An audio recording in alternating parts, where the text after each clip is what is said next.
I'm joined today by Dr. Mark Hitchc. He is the senior pastor of Faith Bible Church in Edmond, Oklahoma. He's also a regular contributor here. He's written over 30 books on the end times, and he has his own podcast called Marking the End Times here on endtimes.com. He's a part of our conferences, everything that we do.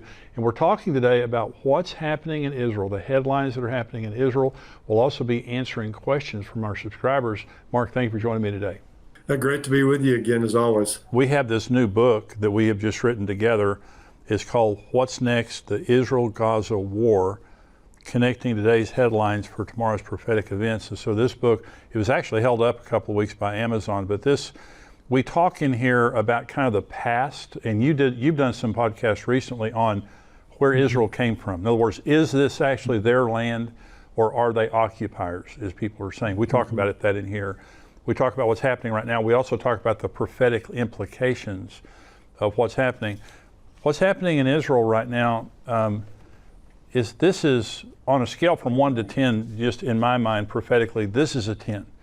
This is something that is unprecedented in world history, this level of anti-Semitism. Do you believe that? Sure. I mean, it's since the Holocaust, I mean, obviously the Holocaust was a concentration of anti-Semitism in Nazi Germany, but now we're seeing it globally. Yeah. I mean, that's the difference now. I mean, the world didn't really know what was going on in Germany. Finally, when these, the concentration camps were freed, people realized the horror that had been going on in Germany and also in Poland and other places. But it's global now. You have 100,000 people in Paris, 200,000 people in London. Yeah. I mean, they're just coming out and just filling the streets and just filled with venomous hatred for the Jewish people. It's something that you could never even imagine. And if it happens to any other group of people, it's immediately decried, justifiably. But when it happens to the Jewish people, it's just there's not a counterbalance or outcry against it. I know there's some things happening in our country, some pro-Israel marches that are taking place as well, but they're nothing on the scale of the pro-Palestinian, the anti-Semitic rallies that are happening all around the world. Well, the amazing thing, and I don't know why we should be amazed, but Bible prophecy says that the final scene of this age is the whole world marching against Israel. Zechariah 12, other places in the Bible where it says and they've all marched against Israel. So we see today that type of hatred toward the Jews there's already a war going on, but it could become at some point, it will become at some point, an international effort to come and take Jerusalem away from the Jews. Yeah, that's right. I mean, all of these prophecies in the end times really have to do with Israel, with the world hating Israel. You have the Ezekiel 38-39 war where this Russian-Iranian coalition, they come into the land of Israel, they come against the Jews. God delivers them. You have the Zechariah 12. You have Joel chapter 3, God's going to gather the nations to the valley of Jehoshaphat, the valley of decision. That's the Kidron Valley, right next to right on the east side of Jerusalem. So that's the center point in all the world. And what we see today is it's the center point in the world today. I mean, it's the focal point, it's the bullseye, it's ground zero, whatever metaphor you want to use. And to see it happening today, we've all known, this is going to happen in the end, before Jesus comes back. But to see it it's just suddenly mushroomed before our eyes, really everywhere in the world. It's really, even for those of us who believed it was going to happen and knew it was going to happen, I still think it's shocking. It's shocking. Yeah, October 7th was the match that lit the gasoline. That we didn't know how much gasoline was out there, but it's worldwide.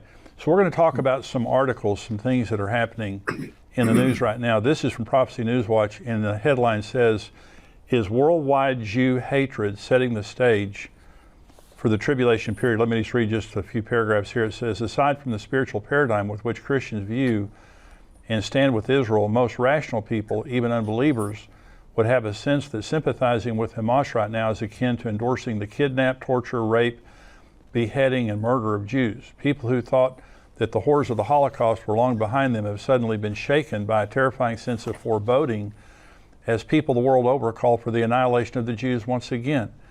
In the early stages of Hitler's plan to exterminate the Jews, perhaps ordinary people in far-off nations would have pleaded ignorance to the Jewish plight on the basis that the news didn't reach them. However, this time around, the evidence of Jew hatred is there for all to see, since anti-Semites cannot resist posting their abhorrent material online. And so the question that this article is bringing up is the worldwide Jew hatred setting up the tribulation? And what I believe, Mark, and I want to get your take on this. The answer is yes. The answer is we're at the end. You know, we don't know how many days or weeks or months or years we have, but there's no doubt about the fact that these are the birth pangs that Jesus talked about. The distress of nations, wars, rumors of wars, earthquakes, pestilence, famines, all those things. We're seeing the intensity of this happening.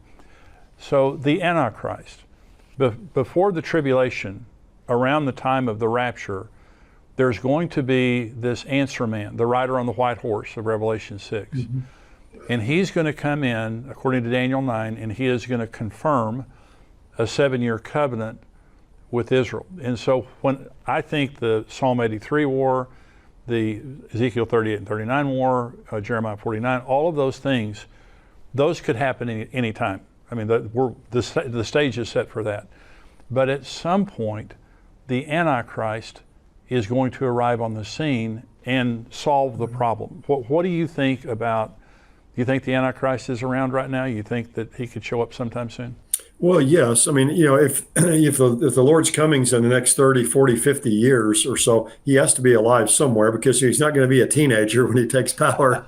He's going to, probably even in his 20s, or probably at least be 30s, 40s, 50s, somewhere in that range. So, you know, and you look at our world today. I mean, how much longer can the lid be on the cauldron? I mean, it can't stay on very much longer. So I mean, you know, no one can say, oh, yeah, for sure the Antichrist is alive today. But by everything that we can see today, we'd have to believe the Antichrist is alive somewhere on the earth today, lurking in the shadows.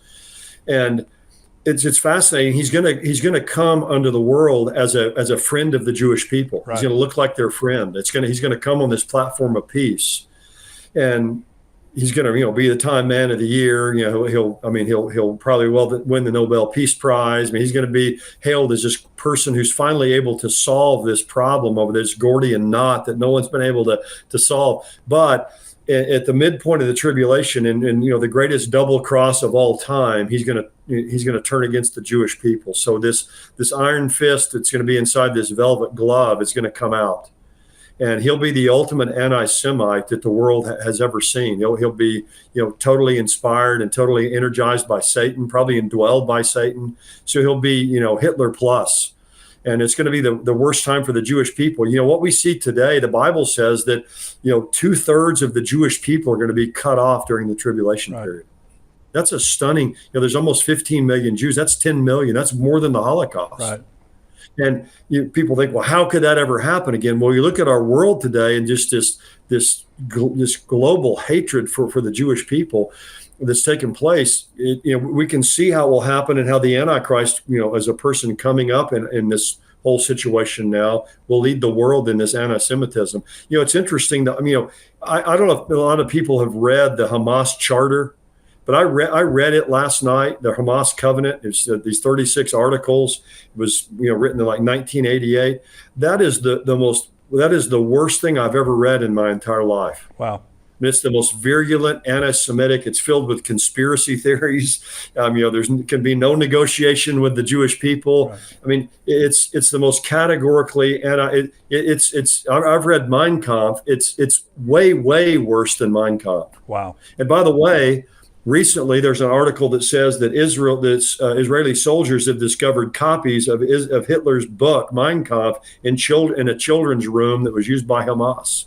So they've been discovering copies of Mein Kampf there in Palestine, which, again, it all comes from the same thing.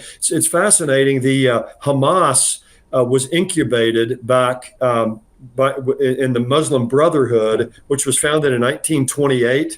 And one person I read this week said it arose in the same intellectual firmament as German Nazism and Italian fascism. Oh, wow. So it came about, the Muslim Brotherhood at the same time. It's kind of incubated in this same period of time, in this anti-Semitism that we see in our world today that's increasing. But back then, you know, had anti-Semitism, kind of most of the world stood against it. And today we just see it, you know, it's something that's hard to believe, but it's obviously a clear setup for what's coming. Yep. Absolutely. Now, so this is, you're talking about anti-Semitism. Children are being indoctrinated in this, and of course we see it on the university campuses. But this is an article, Prophecy News Watch. It says, "Parents, do you know what your kids believe about Israel?" And it says, "Global TikTok post for the Israel-Hamas war." So this is TikTok, and the source of this is Axios. "Stand with Palestine" has 210,000 posts. "Stand with Israel" has 17,000 posts. And it says here, according to a Harvard-Harris poll, 51% of Americans aged 18 to 24 believe Hamas was justified in its brutal terrorist attack on innocent Israeli citizens on October 7th. What about those under the age of 18? What do they think about Israel? A recent article in the Jerusalem Post explained that around 6 individuals, some associated with Hamas and collectively boasting more than 100 million social media followers, have been waging a propaganda campaign against Israel on various social media platforms since the start of the Swords of Iron War of October 7th. And it goes on here to talk about TikTok and how TikTok is influencing young people, but the majority of young people today side with Hamas and believe that their attack was justified. That's very troubling. Well, it is, but I think it all of that comes from this whole paradigm that people are being taught today. Young people are being taught against, the oppressed and the oppressor. And if you can convince somebody that someone is an oppressor, then everything they do is bad. And if someone's oppressed, then everything they do is good. And so the whole world has been kind of framed in this light. And Israel has been an oppressed people from their beginning. That's right. With Abraham. Yeah. They're oppressed in Egypt. They've been, the pogroms against them with Haman and Antiochus Epiphanes and with Adolf Hitler. I mean, it's been one pogrom and persecution after another. And again, it's all energized by Satan, who's the ultimate anti-Semite, who doesn't want God's promises with Israel to be fulfilled. That's right. But it comes out of that whole milieu of this oppressed oppressor. And, the Jews came in 1948. Most of the land that they have, they purchased. That's right. They purchased the land. They were attacked simultaneously by 5 Arab nations. And the people who were living there, many of them fled. They left. Well, the Jews didn't let them come back because, they don't know what these people's intentions were. And it's all, that Israel came in and just stole their land. They bought most of it. People fled. They took the land there. Certainly the Jewish people aren't perfect. I mean, the Jewish nation isn't perfect. No one would say that. But it's all coming from these young people today, from their mindset of this oppressor viewpoint. And so they're going to immediately, jump to the conclusion to be on the side, but to be on Hamas side, but to say that the attack that happened on October 7th was justified, that's a level of brutality and acceptance of that, and really glorifying that I don't think we've ever seen before. And that's troubling because that's this younger generation. Yeah. The Secretary General of the United Nations, Guterres, came out 2 weeks ago and said that it was justified. He said that because of the oppression of Israel, that it was no wonder that Hamas acted the way that they did against their oppression. Mm-hmm. So again, this is the young people. It's a lot of the university. And I said this, I was bringing a message a couple of weekends ago, and I made this statement. I think that parents and taxpayers in the United States need to think through how long we're going to send our children and our grandchildren to universities to learn to hate God, hate America, and hate Israel, because they're being indoctrinated in many cases. Yes. And if they come against these professors, they pay a price for it. And so this is a troubling thing. I think you have another article there, Mark. Yes, I got an article. There's an interesting one that says there'll never be a better time for Israel to strike in Iran. That's a fascinating topic, because what many are saying right now is, Iran has been kind of getting off the hook.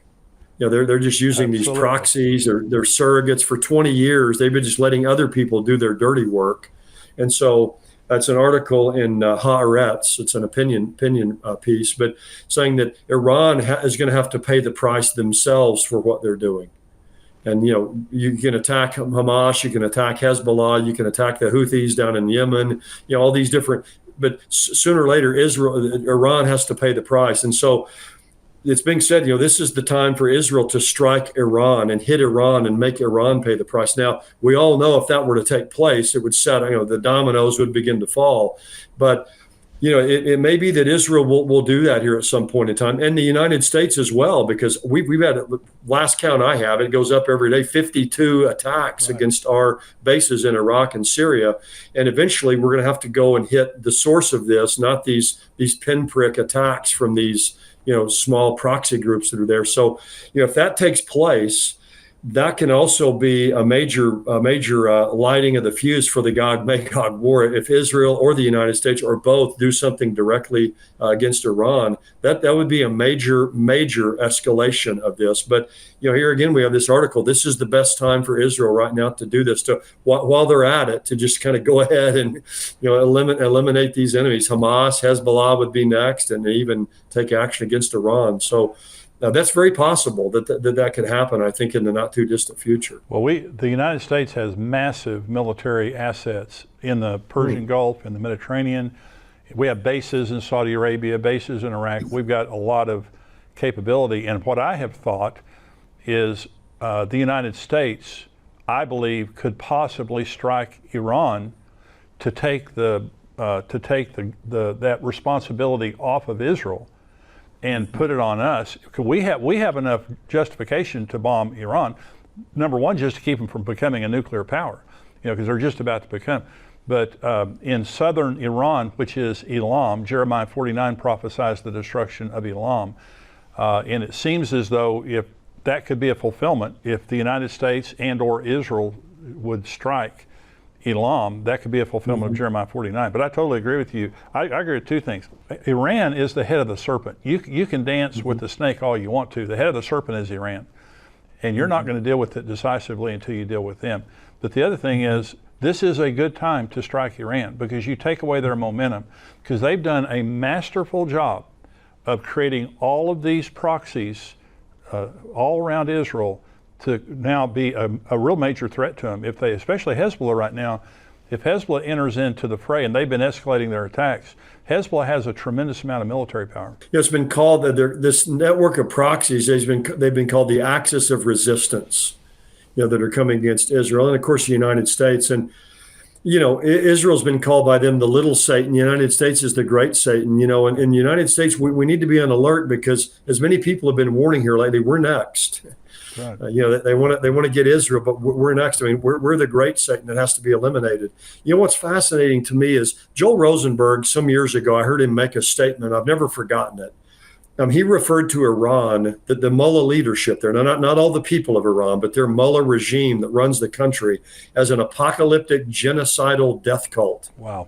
Now that's a lot stated there, but an apocalyptic genocidal death cult. You're hearing a lot about genocide, but they want to wipe Israel off the map. In fact, years ago when Mahmoud Ahmadinejad was the president of Iran, he said they wanted to wipe Israel off the map, and someone said, "Well, that's good. At least he's recognizing they're on the map," because they don't normally have them on their map, but.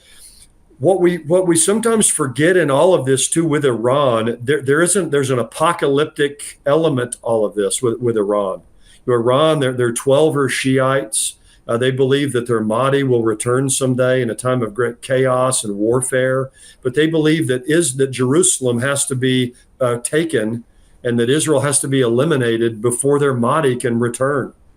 So there's an entire apocalyptic element to all of this that I think many people in the West who just see this as a kind of a political or a military war don't see this element to that, and they believe that they can hasten and accelerate the coming of their Mahdi by destroying Israel and capturing Jerusalem. So that whole idea of it's a genocidal death cult, but this apocalyptic elements there, and it's throughout all of Iran's actions. And I think we need to take that into account. This is part of their setup for their view of the end times, which they believe they can bring to pass. Yeah, they are motivated by something greater than a military problem or a political problem. They have a religious conviction that they have to destroy Israel. Now, there was a summit this past week in Saudi Arabia, and unusually, Iranian president, it was Ibrahim Raisi, he was there, and he called. This is from Jewish News Syndicate. Iranian president calls to eliminate Jewish state. Iranian President Ibrahim Raisi called on Saturday for the creation of a Palestinian state from the river to the sea, a genocidal rallying cry necessitating the destruction of Israel. The Jewish state is bordered by the Jordan River on the east and the Mediterranean Sea to the west. Raisi made the threat in Saudi Arabia at a summit of Arab and Muslim leaders on Israel's war against the Hamas terror group. And this is quoting him now. The only solution for this conflict is the resistance continuing against the Israeli oppression until the establishment of a Palestinian state from the river to the sea. Raisi also called for the West to sanction and boycott the Jewish state for charges to be leveled against Israel and the United States at the International Criminal Court and for inspections of the Jewish state's nuclear facilities. So this is, he wants Israel to, he's just coming out openly and saying it. And again, Mark, this is the power behind all the proxies that are causing the immediate problems for Israel. They want Israel destroyed. And so this is in the headlines. So this is why I'm saying at the beginning, I just don't see this getting better. Now, until the Antichrist shows up. Mm-hmm. I think this is a cauldron that is going to sit there and stew. I do believe at some point in time, Ezekiel 38 and 39, Psalm 83. And by the way, Psalm 83, and I've got my Bible open here, Psalm 83. In my Bible, under Psalm 83, it says, prayer to frustrate conspiracy against Israel. That's the heading of the chapter. It's a psalm of Asaph, and it says, do not keep silent, O God. Do not hold your peace, and do not be still, O God. For behold, your enemies make a tumult. Those who hate you have lifted up their head. They have taken crafty counsel against your people and have consulted together against your sheltered ones. They have said, come and let us cut them off from being a nation, that the name of Israel be remembered no more. And it then goes on to list the nations doing it, and it's all the nations directly around them. But it says here, Gebal, Ammon, Amalek, Philistia, and the inhabitants of Tyre, that is the Gaza. Assyria is also joined with them. They have helped the children of Lot.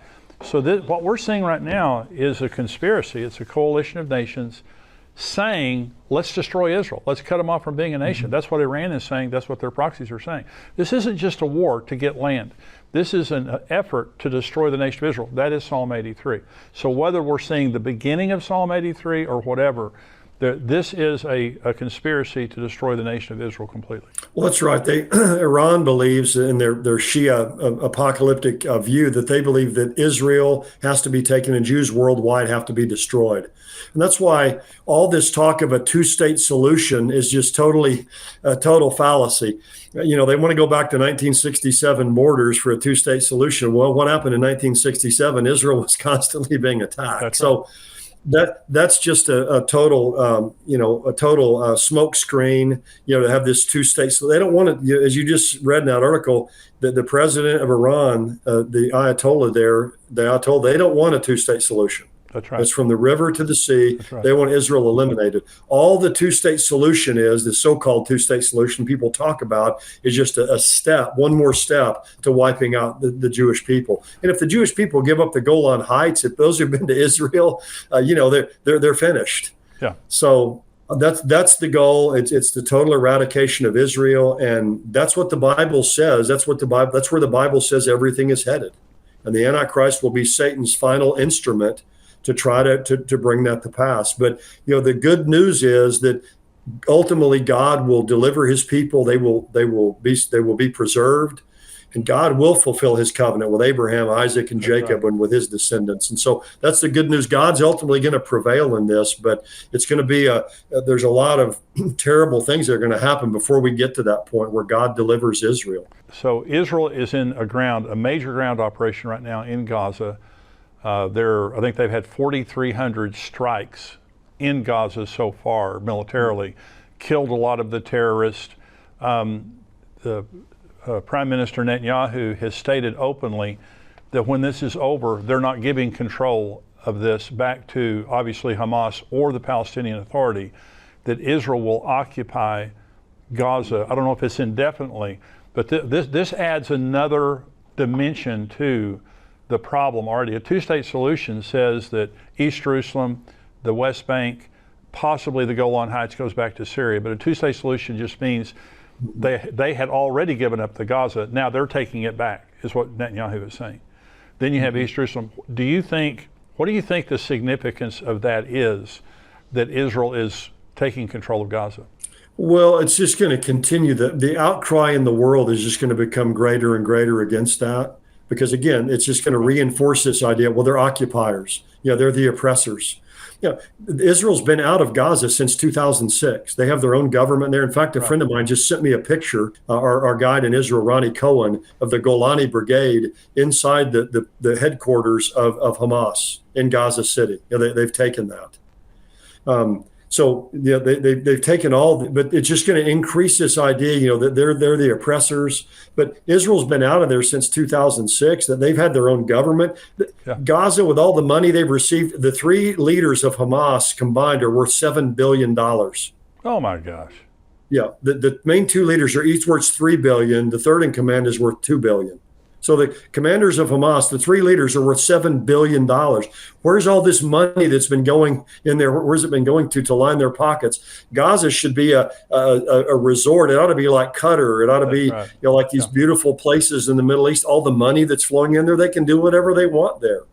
But they have a venomous, satanically energized hatred for Israel that blinds them to everything else. But that's the problem when Israel, if Israel stays there and, occupies that area for some period of time, it's just going to reinforce this idea that Israel are occupiers, and it's just going to ratchet up even more the anti-Semitism in our world today, tragically. But they have to do that to protect themselves. Yeah. Well, this is a no-win situation for Israel. It's a no-win. There's nothing they can do in this situation. We're going to go to the subscriber-only portion of the program right now, but before we do that, let me tell you, Mark and I have our new book, What's Next? The Israel-Gaza War, connecting today's headlines to tomorrow's prophetic events. It's talking about what's happening right now in Israel, in the Middle East, and the prophetic implications. If you don't have a copy of this, go to Amazon.com and you can get a copy of this book right now. Let me also say, if this program has been a blessing to you, maybe even if you're a subscriber, I want you to give. I want you to consider helping us out financially. We're expanding as a ministry. We're trying to add new features and new people on the site. And so you can go to give.endtimes.com. You can give any size gift. No gift is too small. No gift is too large. And also you can give a recurring gift if you want to give every month or every quarter, whatever.